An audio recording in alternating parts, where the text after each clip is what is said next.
Good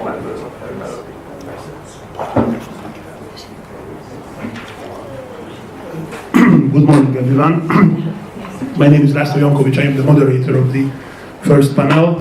I guess I was called from the Commission to enforce the strict rules which were communicated to me by the organizers. So every speaker will have only 15 minutes sharp, and then we will have 5 to 10 minutes discussed by László. There is also a high concentration of Lászlós in this panel, so so I shall pass on immediately to the first, László Laci, to start the conference.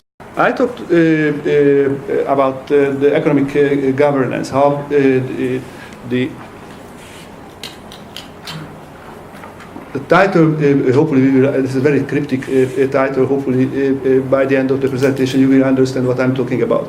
So, the topic of my talk is basically the governance of economic integration and what are the problems of economic governance from the perspective of the peripheries. First of all, the eastern peripheries of Europe. So that's the topic of my talk. And what I would like to say is that governance becomes one of the key issues now in the debates. So if you read the different Macron proposals, the Juncker's proposals, or the proposals of Macron, or several of the other proposals that are dealing with reform alternatives, governance, the issue of governance is there. And most of the focus was, first of all, on the economic aspects of the European governance, primarily linked to the question of the Eurozone and the EMU. And that's actually the dominance of focus on the Eurozone problems, governance, primarily from economic perspective. But now there is also an increase in bringing to the forefront also the political aspects of it. So, come back. What's that? It was the same yesterday. Yeah? Well, not the same slides. Whatever, yeah. So anyway, what we can see is that now, growing, there is a combination of the questions of economic and political governance problems. So actually Federico, who is going to talk after me, has a wonderful book that came out last year. That's, for example, linked to the EMU governance, brings together these two perspectives. Come on, whatever. Now, but still there is an excessive focus in this debate on the governance of the EMU and the Eurozone, and much less is on the governance of other aspects of economic integration, like regulatory integration. And that means that the Central and Eastern European countries that are mainly out of this monetary integration are on the peripheries of these debates. They are not included. So that's why I focus on market integration, the broader questions of market integration and what are the governance problems that allows also to bring in the Eastern European countries. Now, just how to talk about these governance issues in the broad framework of it, I try to link it to questions of sovereignty. So if you talk about why there is a need for governance, then basically that's very much linked to the idea that economic integration means pooling of sovereignty, giving up policy making and rule making rights, or sharing that with other countries, with the expectations of benefits. That is, that benefits will be more than without this kind of pooling of sovereignty. And the idea, from the perspective of economic integration of this pooling of sovereignty, is to create a level playing field in which different factors of productions can move around without any kind of national discriminations, and that's when that is based on common rule making and common policy making. And it has several stages, starting with the removal of tariffs, creation of free trade agreements, moving on to single market, monetary integration, ending up with a unified policy making units comes from the ideas of Béla Barabás, his idea of integration. Now, the governance problem was it. The key governance problem of this kind of shared sovereignty, this pooling of sovereignty, is that all parties have to play by the common rules. If they don't play by the common rules, then the system disintegrates. It means that you cannot have this discrimination-free flow of factors of production. And the other is that these common rules that allow for this common market have to represent the common good. That means that all parties have to be able to benefit from these rules. Now the problem is that unlike simple free trade agreements like NAFTA or there are many other agreements that one can regulate with a simple contract, long description of what the different parties have to do and what are their benefits. The deeper is economic integration and the more complex is, and the more diverse parties are in the integration, the harder it is to regulate everything ex ante before. Yeah? So there is a need for a complex form of governance that guarantee that the actors play by the rules and can benefit from playing by these rules. Yes? If you bring in the weaker countries, I mean the peripheries from the south or the east, then the problems is that when you create this level playing field where capital and different factors of production can move freely, that level playing field is, so to say, uneven for them. That is, they have lesser capacity to benefit. They have weaker capacities. The states are weaker to capitalize on the opportunities of market. The players are less competitive. They have lesser organization, resources, and so on. So they might, actually the effects of integration might be negative. Developmental effects might be negative for them. This danger is doesn't just stay there in the peripheral countries, but it can spill over to the stronger ones. That is, the deeper is integration, the more interdependent these countries are. That is, if the countries in the peripheries don't play by the rules, then that might help to disintegrate. That might induce race to the bottom within the whole regime, and if they are not able to live or benefit from these rules, then there will be a need for transfer, or there will be sudden and unexpected migration flow of labor from one part to the other. So that might case, so these problems of the peripheries might become problems of the core. So there is a need. The more complex is integration, the more the growing is the need for mechanisms that can anticipate and manage or alleviate in time the potentially mutually destructive parts of integration or consequences of integration, and increase the opportunities to create mutually beneficial policies. So that's the governance problem of what could be that institutions that could make that, yes? Now, of course, that's not something that was discovered here in Budapest, but that was, of course, since the starting of the EU and since the integration, that's part of different EU policies. So from the Werner report to the Delors report and Agenda 2000, and there are several documents that show the awareness of the EU of these kind of problems.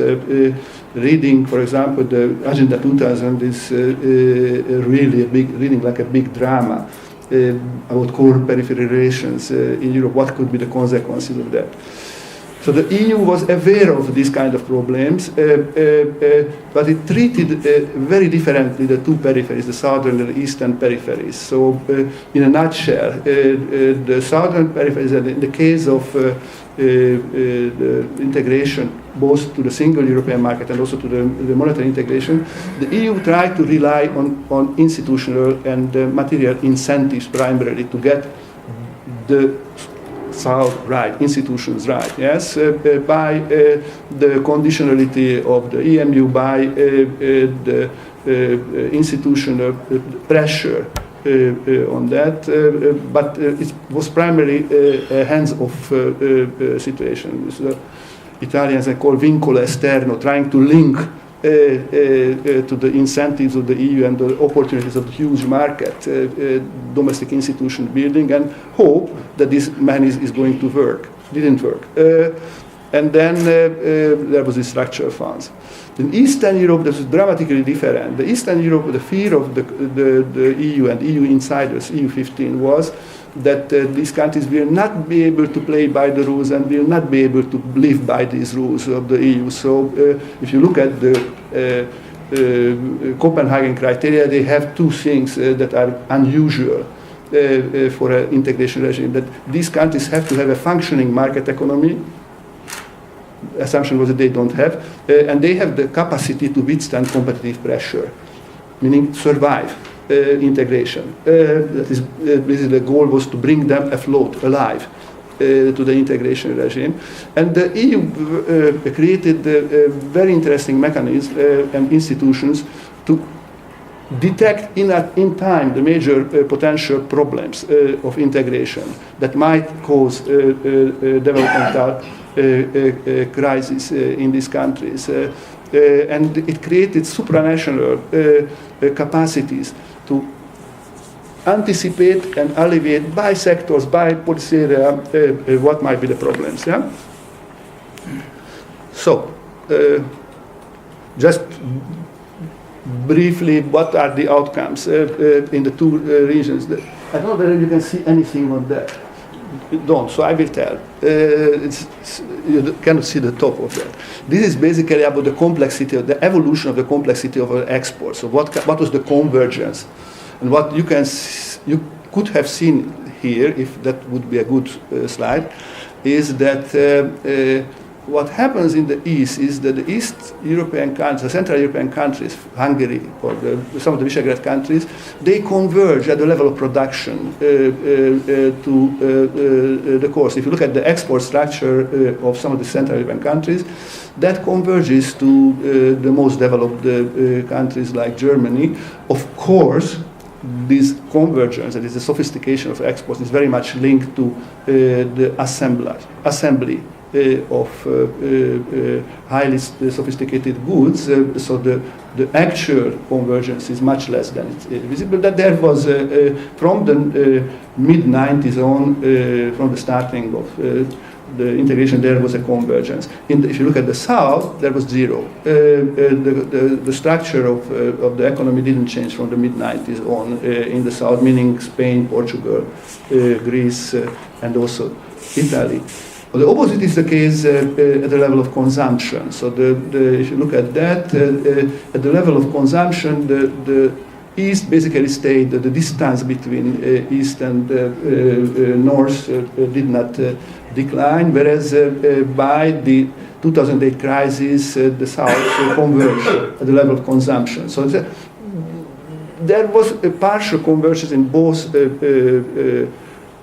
regions, but none of them could really converge in the core. So they have basically very different developmental dilemmas now. That's in a paper that I circulated, we described that at length. So, but the point is that now they have different developmental dilemmas that it's very hard for them to solve within the present framework of the EU. So in the South, basically the problem is how to decrease or halt the fall of the number of losers while increasing competitiveness and playing by the rules, narrower rules of the EMU, whereas in the East the problem is that how to extend the range of beneficiaries of an FDI-based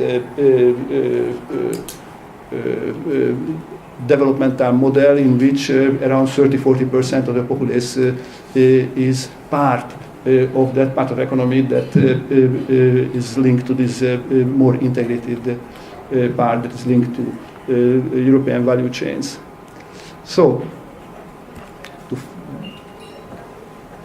speed up, to summarize a little, because I have a few minutes left.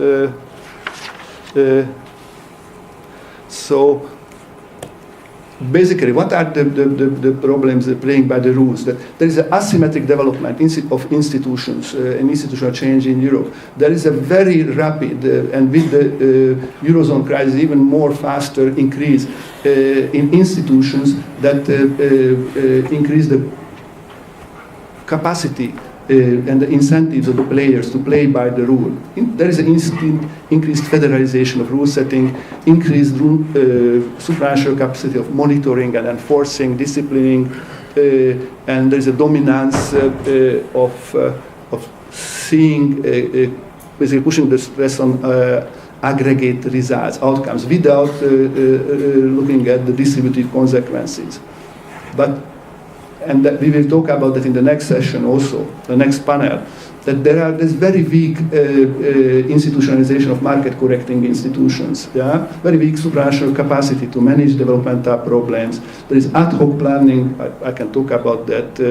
And more importantly, if you look at the institutional setup of the EU, for the polity, there is very limited incentive to care about these developmental externalities of integration. That is, the European polity is basically based on representation of national interests primarily, and we will talk about that in several other parts. So that hinders. So briefly, some numbers that tell much bigger stories. That if you look at the resources for market correcting institutions, then what we see is this 500 million large market is run with a budget that basically 1/20th of the federal budget of the US, even after the tax revolution. There is a dramatic reduction of taxes. It has if you look at the institutional capacities, the EU super state, what is called EU super state, that has basically a size that is 1/4 of the Department of Agriculture of the federal state in US. It spends basically 0.3% of the GDP on reducing territorial disparities, and the whole budget spent on market correcting policies is roughly 1-2% of the European GDP. So to summarize and wrap up things, I started with this problem that integration is basically based on pooling of sovereignty, and it can be said to function. Yeah? When the implementation and enforcement of common rules and policies produces common goods, and the starting premise of this presentation was the deeper is this integration, the more need for complex forms of governance to do that.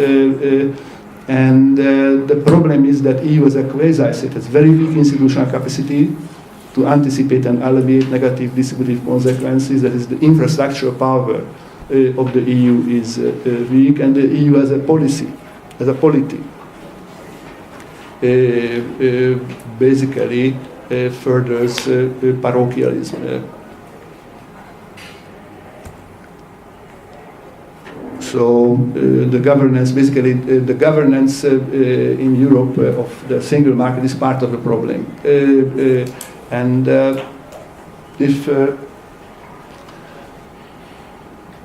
from the perspective of the Central Eastern European countries, if you would like to find, so to say, a metric of what could be a good way or good directions of reform, then reforms that reshuffle the cards in Europe, that make a new deal, that would be the most important criteria of reforms that are important. We will talk about in several sessions about the first aspect of it, that there is a need for institutions that could make the common market a common good. That's with Dóra and Gergő. We will talk basically in the next panel about in more detail about what kind of institutions that could be.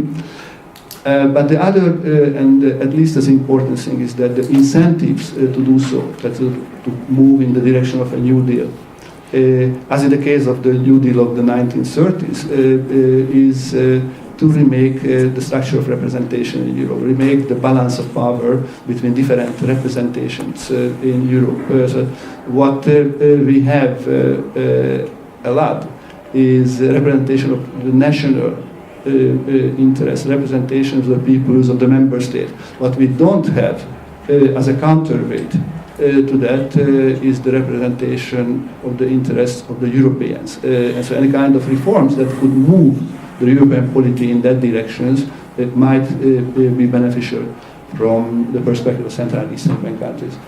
This is done. Yes.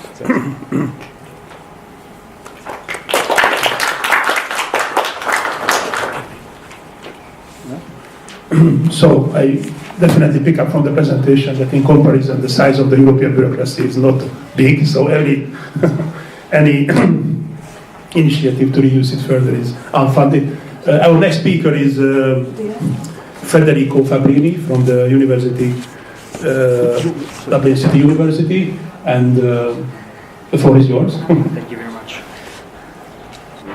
Thank you very much, László, for your introduction, and thank you very much, László, for your invitation. It's grand to be back in Budapest with many old friends and new people to meet.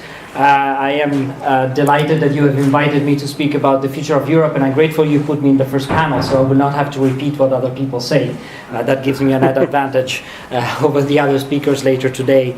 Now, on a serious side, I want to acknowledge the fact that the Hungarian Society and the Soros Foundations are sponsors of this event. I think it is very important. I want to take a minute to express my solidarity, of course, particularly to Central European University for what is happening. I think when one university is attacked, all universities are attacked.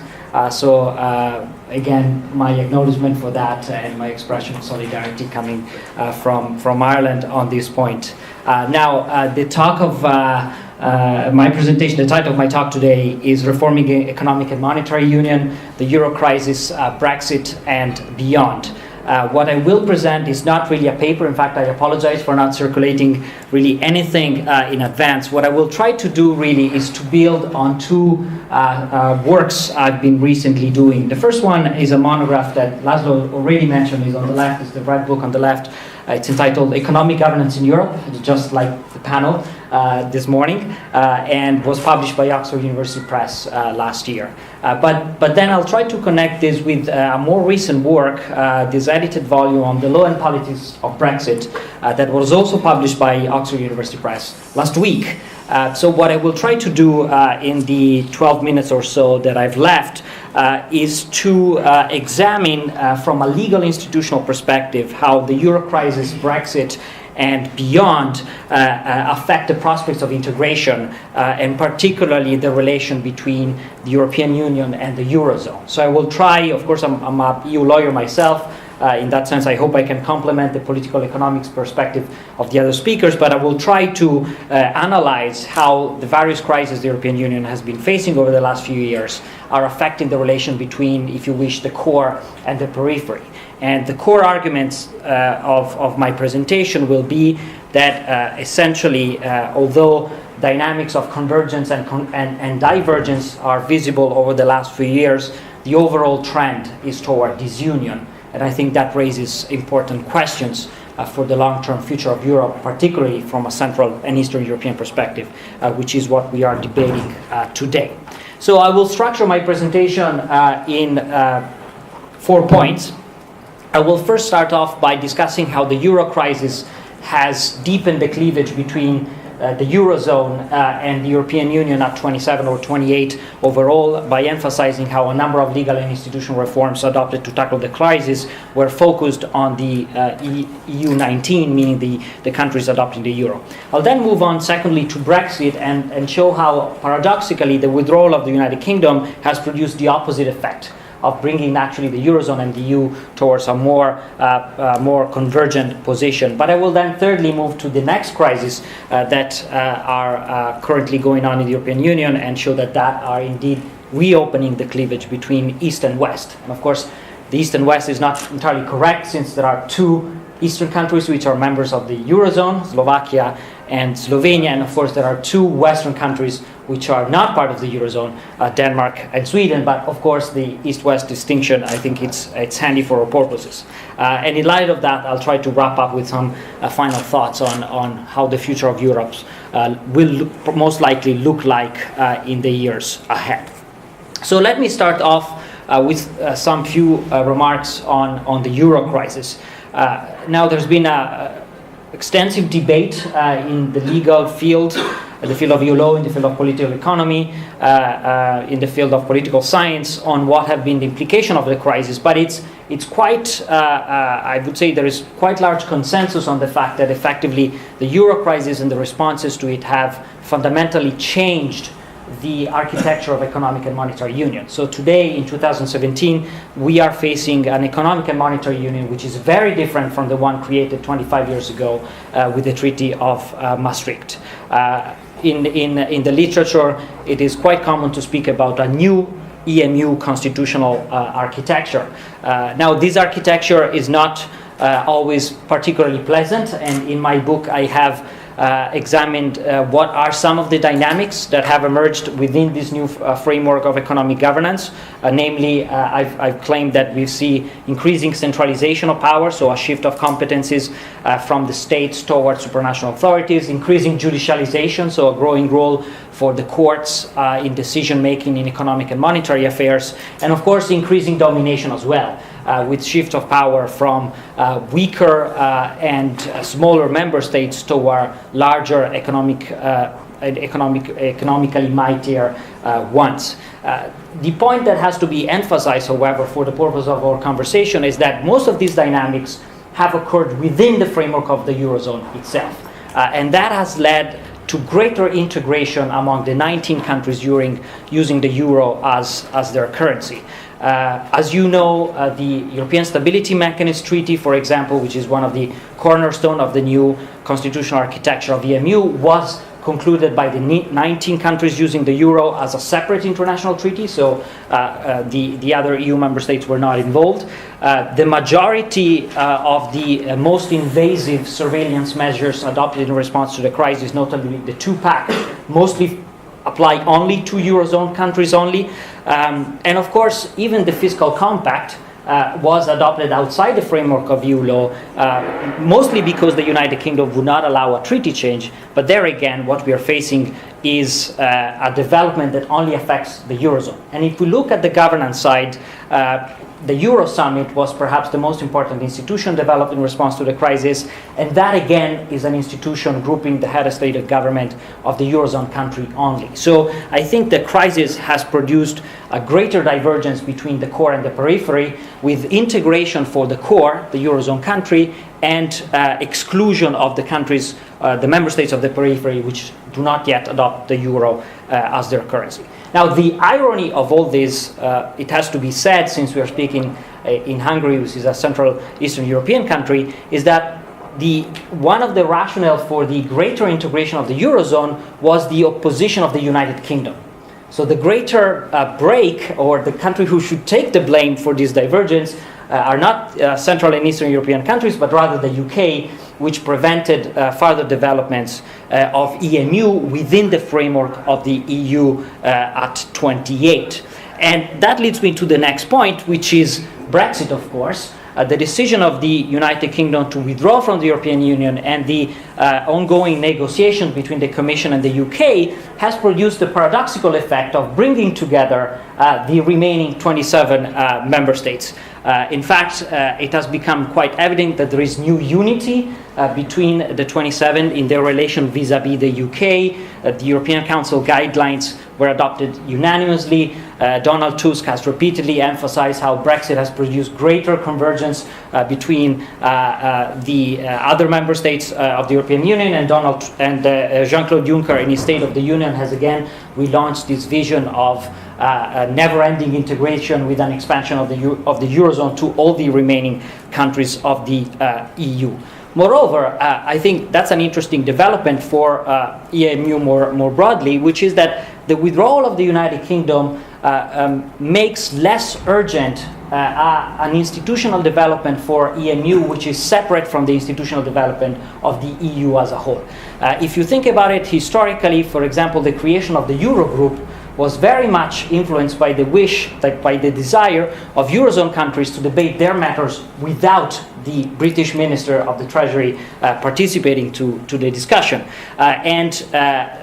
The talks that have been going on for a number of years now about having a separate Eurozone parliament were mostly designed to keep the British MEPs out of deliberations on Eurozone affairs.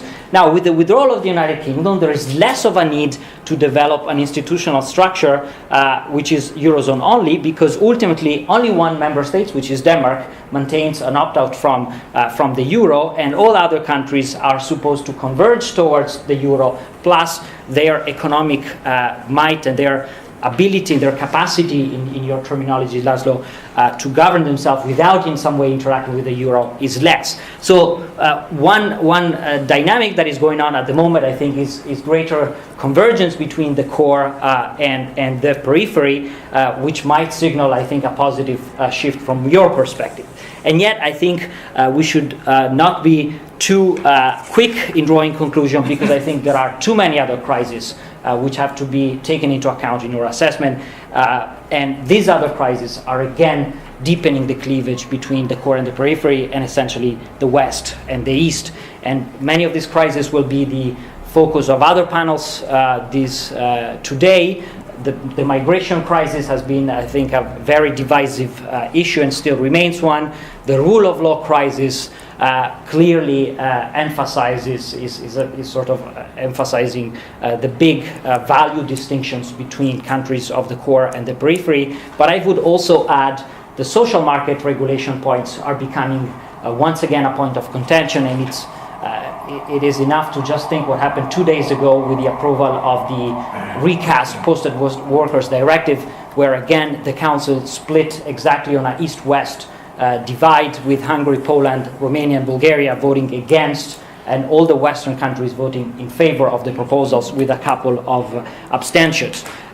Moreover, I just want to emphasize here, and László and I were talking about this yesterday evening, the recent electoral developments, I think, have changed this optimistic perspective that there was some kind of convergence. Elections in Austria, elections in the Czech Republic, elections in Germany as well, particularly in Eastern Germany, have emphasized that the cleavage is still there. So I think what we are going to see more and more is, again, a divergence between the trends of the core and the trends of the periphery, which challenge, in my view, the possibility of moving forward at 27. And that leads me really to the final slide of my presentation. As the debate on the future of Europe is starting off again, it seems clear to me we are facing two very different perspectives on the prospects ahead.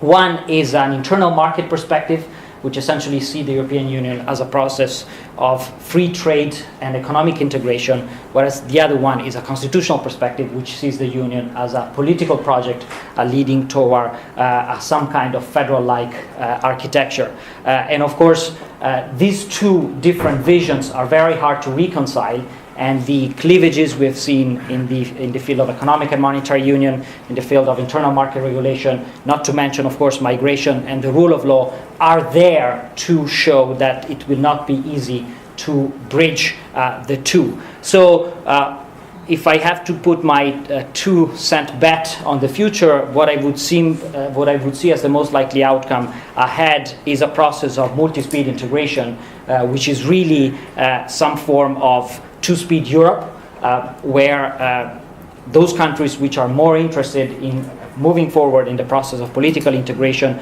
will do so, leaving the others behind. And I think the number of political documents pointing in that direction are increasing. The Benelux had a paper earlier this year.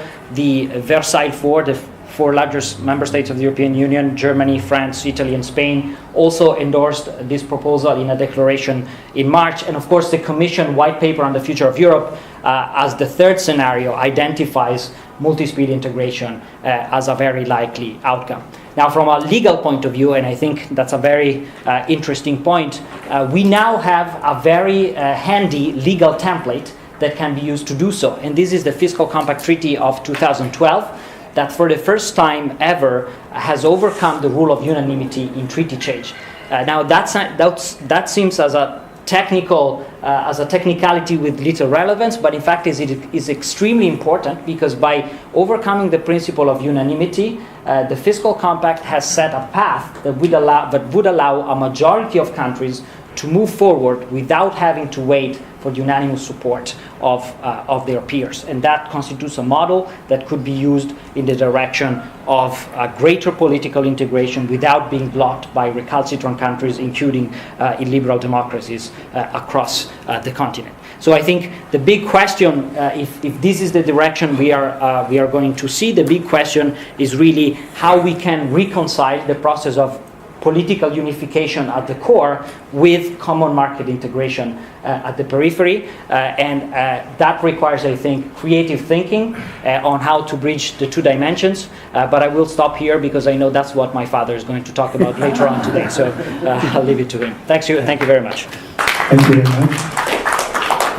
That will be a very immediate test whether there is a take-up for your proposal, as on the 6th of December the Commission will propose a legislative amendment to bring the fiscal compact into the acquis communautaire. So we will see very soon whether how the member states reject and doesn't put it on the agenda of the Council in early next year, this proposal, then maybe indeed there will be a trend towards intergovernmentalism.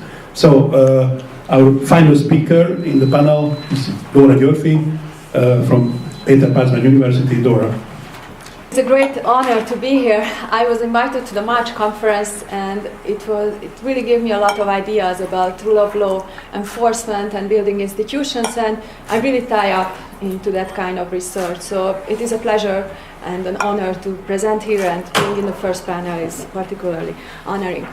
A second issue I want to mention first, that László organized this panel and this conference to provide a Central Eastern European perspective. I really speak from a Hungarian perspective, living in an illiberal democracy and facing the prospect of multi-speed integration. I have very strong opinions about it, and there will be later papers which might debate with me, but please, it's a Hungarian perspective. So most of my presentation is based on a book which is coming out in the first or second week of January next year. It analyzes the crisis management in the European Union from a special institutionalist perspective, and I focus on trust. I believe trust is crucial for the future of integration, so when we are debating multi-speed Europe or deepening integration, I think we are really talking about issues of trust, and this is what I want to show in the dilemma of moral hazard and solidarity. I want to also show that trust and institutions provide some kind of bridge for this dilemma. In the second part of the presentation, I want to talk about how domestic institutional building plays in EU policy. We have heard from László that in some areas it's very strong, but in Hungary we are rather unsatisfied with how the EU is working on the field of rule of law. Okay, so let me start. So the Commission published a white paper earlier this year listing 5 scenarios for integration, and in the conference in March everybody thought that, well, it's not the best outcome, but multi-speed integration is the most likely outcome, and this is what we heard in the previous presentation as well. And many of the issues with deepening integration, such as in the monetary union, include issues which would really require transfers from the north to the south, and this means Eurobonds, Single Resolution Fund from the Banking Union, European Deposit Insurance Scheme, or there are also talks about the fiscal union which concerns, for example, common unemployment insurance, at least for the monetary union. Germans are the biggest obstacles to these plans, and Eurobonds are probably the least popular in Germany, and there line of thinking is the issue of moral hazard. This is a classic microeconomic term. Basically, they fear that there will be a constant flow of transfers to the south and the east, and this will be paid by German citizens, and they are very much opposed to that. On the other hand, from the south and from the east, and this is also what we heard from László's presentation, there is a feeling that they need help. And they refer to the idea of solidarity, which means that we are all responsible for each other, and we are all in this for each other, and the problems of the periphery in the south and the east will soon become the problems of the west as well. So by helping us or helping the south, they are really helping also the core. It is also a key principle in Catholic social teaching, so there is a very strong authority for this principle. It is somewhat paradoxical that the same issues play in the migration debate, and in the East, or at least in Hungary, we very strongly hear that, you know, if we support migrants, that they will come in greater numbers. And so the moral hazard argument is alive as well in the East, just on a different issue. So how to bridge these problems? Because it's very important to see that these perspectives are not true or false in themselves. So there is truth in both of them, and you can make good arguments for both of them, and we see that. I really believe that trust is at the core of this debate. Trust helps to overcome the fear and suspicion which characterizes, for example, German politicians when they discuss the transfers or, you know, enter into strong commitments such as Eurobond. And there is a need to overcome this fear and suspicion. And so there is a need to build trust, and the question is how to do it, and there is a large literature about how to build it, and one thing to build it is strengthening institution. It's like an Odysseus, it's like a kind of self-constraint on actors. They commit themselves to a certain action beforehand, and that makes it more credible that they live up to their promises. So limited government, which strongly includes the rule of law, is one way to build trust, and build trust in the government, both internally and externally. And building, committing to institutions, and committing to strong institutions which limit the government as well is not only a source of trust, but it's also reducing the need for solidarity. And I just want to quickly go over where this idea comes from. So there is a field of economics, institutional economics, characterized by the name of Douglas North, or most recently Acemoglu and Robinson, Why Nations Fail book. Basically, this kind of literatures argue that institutions are the fundamental source of long-run growth, because they enforce property rights, contracts, and they also build trust among actors, which lowers transaction costs. And the checks and balances of the governments are integral part of this framework, because this means the credibility for the rule of law. There is also a large literature on the consequences of weak institutions, which go with corruption, policy volatility, political business cycles, and the general shortening time horizon of actors, which puts both households, firms, and politicians into a kind of survival mode. So basically, there is no long-term thinking, and all of these problems together are responsible for lower rates of growth. It is also very important that institutions and trust are has this cyclical nature, so they reinforce each other. So if there is a good cycle, then strong institutions foster trust in society, which foster trust, cooperation among actors, both in the society and in economy, and that makes for a strong society. From a power perspective, the cycles of distrust, however, might be more beneficial. Here, if we have if there are weak political institutions, distrust and fear prevails in society, which is very, very important because this atomizes the society.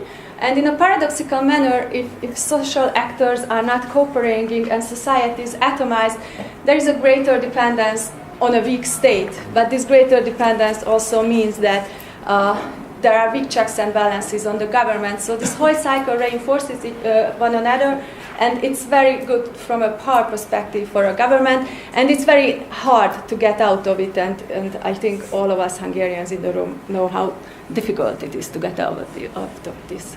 So the book I was writing it was really on crisis management, and my first question was, what lies behind austerity spirals? And here I also try to show in the book that trust during the negotiations of bailout program, trust during the implementation of bailout program, and the market reception of the programs really contribute to whether an austerity cycle prevails in a country or not. And basically, Ireland, Spain, and Portugal had very different program negotiations than Greece, for example, or I can mention Cyprus or Hungary, which didn't have a second program but negotiated for a year.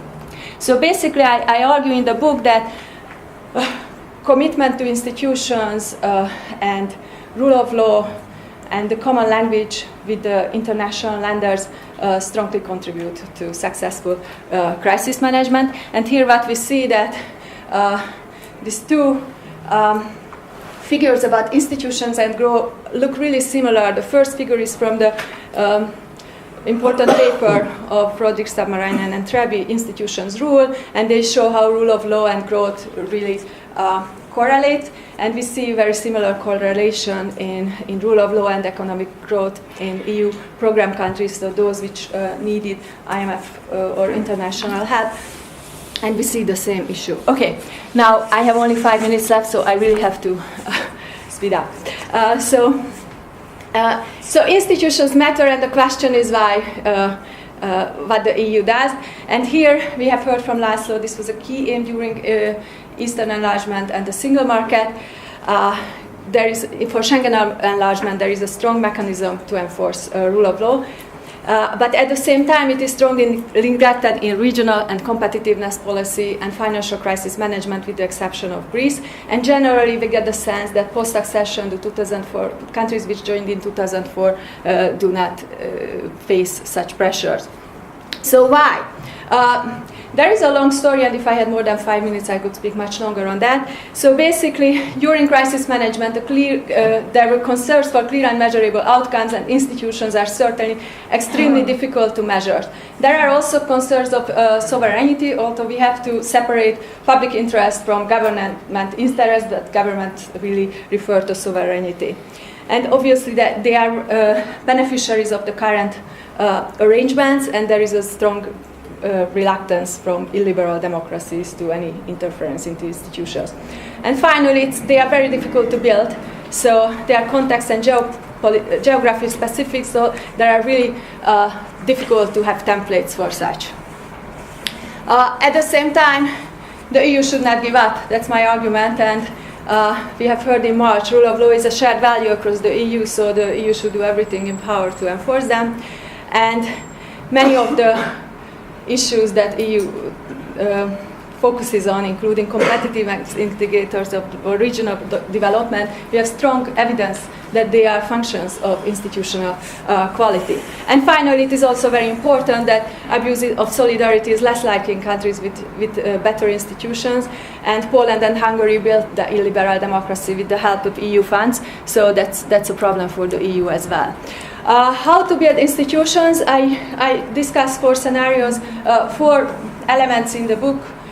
Today I will just talk about how institution building can be built into EU policy.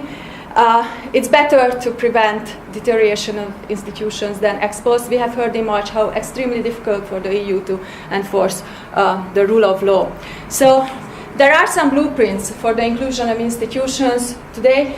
The first is the Structural Reform Support Service, which was built for Greece and partly for Cyprus. It's a very complex program, basically, but it strongly includes government, anti-corruption, building the judiciary, and this might be a program which can be enlarged. The second issue is the cooperation and verification mechanism for Bulgaria and Romania, and this slide shows that basically Romania was subject to it, and it improved on every governance dimension, so that the innermost one. At the same time, it also shows Hungary, which strongly declined in terms of world governance indicators. So such blueprints exist, and I think they can be built into. So I think two policies are particularly relevant. Competitiveness policy and regional policy. The World Competitiveness Index and all indexes of competitiveness start with institutions, and it's very striking that there is no money distributed to institution building in competitiveness policy. And it would be also important for regional policy, and here there could be some form of conditionality, such as joining the EU Prosecutor Office, which is the most recent proposal. And so finally, some conclusion. So I hope I have shown that this moral hazard versus solidarity debate is a phenomenon of distrust, and strengthening domestic institutions and domestic governments, domestic rule of law is not a perfect way, but can improve trust among member states. And it is very important that the EU does not give up building institutions in member states, even in the periphery, because it is very, very difficult to break out from this self-reinforcing vicious cycle without external help. And I really believe that the EU has a wealth of experience, and when it tried, like in the case of Romania or in the 2004 accession, we have seen both institutional and economic convergence. Thank you for your attention. Thank you, Dora. So I guess it's high time to call for the third László in the panel, who have received the toughest job within 5 to 10 minutes to react, respond, and to highlight some of the elements or to debate some of the elements of all three presentations. László. Thank you very much. I have been told by the chair to behave and stick to my 5 minutes, which is not going to be easy. We have heard 3 excellent presentations based on books, which are extensive in terms of documentation, also in terms of elaborating the points which were made here in a short fashion by the paper givers.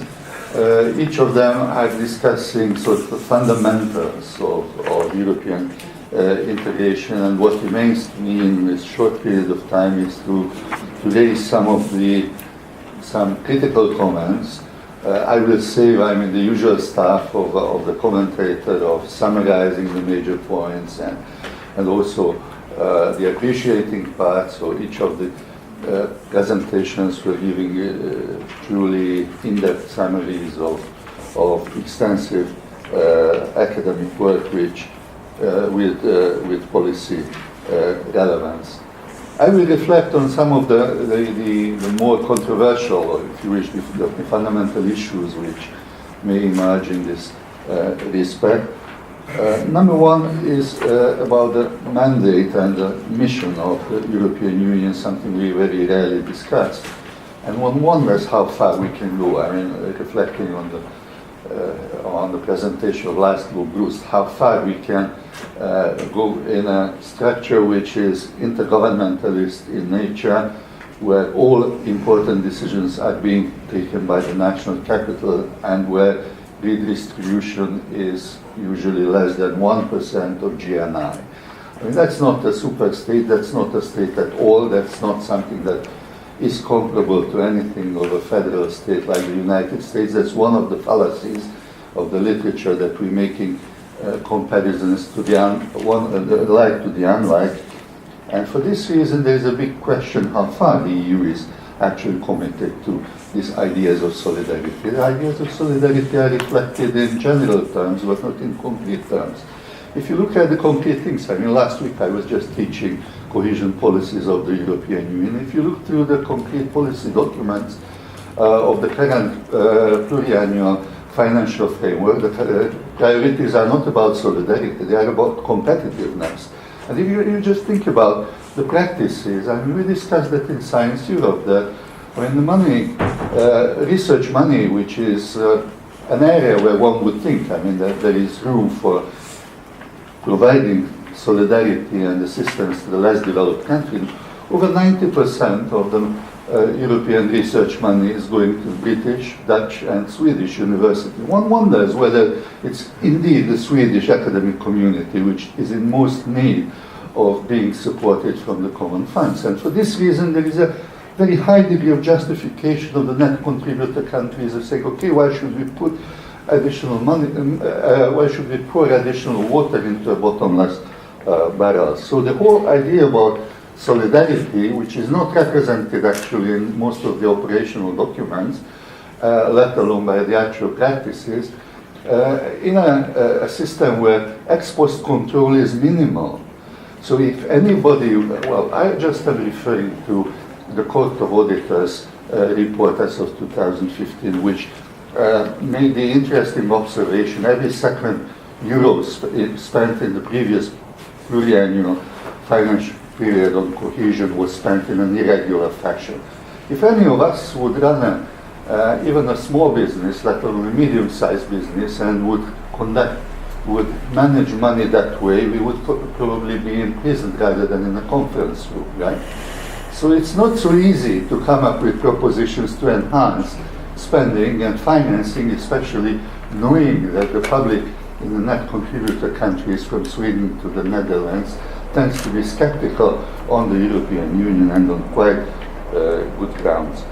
Now, on the institutions and institution building, I appreciated very much Dóra GY's presentation. It was very insightful and novel and innovative in a number of ways.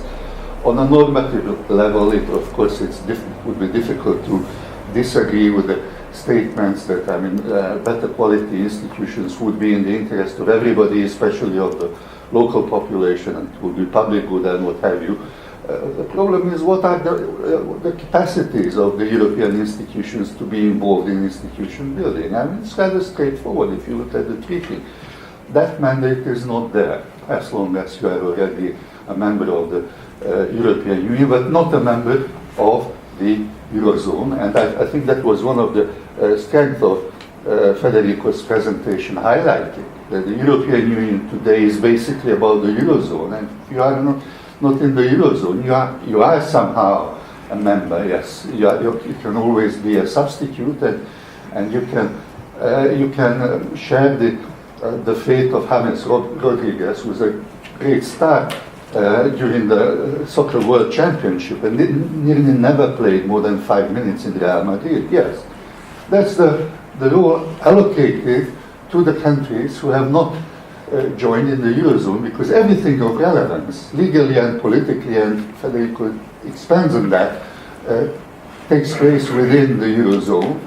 And actually a new fabric has been created outside the treaty frameworks, which is where real decisions are being taken. I mean, if you just think European stability mechanism, we keep on talking about regional money, which may or may not be coming, but we are not talking about European stability mechanism whose size is about 5 years of a budget, and we do know that there are also multiplying effects to that single resolution mechanism and all the rest.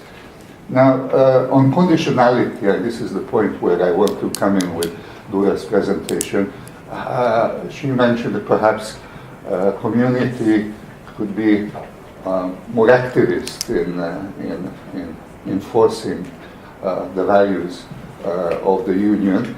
I think it's going to be a tall order if you just consider that the real form of conditionality, which is new, which is novel for the current pluriannual financing framework, is cross-conditionality. And cross-conditionality is actually a mockery, and is making a mockery out of basic principles of law, like, I mean, proportionality, and that you punish those who commit the sins. And you just consider that, I mean, let's take one country is not playing by the rules, and let's take that, I mean, following the existing line, that country would be suspended its access to the cohesion policy. Now I'm a construction entrepreneur in Hungary. I have just started to build a huge hotel next door. I have invested a lot of money, and I was hoping to get co-funding from the European Union. That money is not forthcoming because my government has not been playing by the rules in terms of fiscal policy.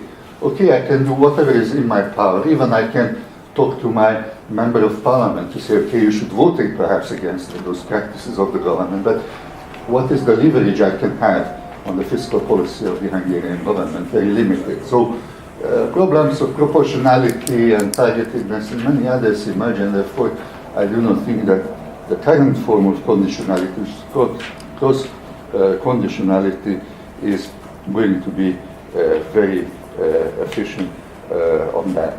Now, in the written version, Federico talks about the need to create a fiscal capacity for the Union, which of course is motherhood and apple pie.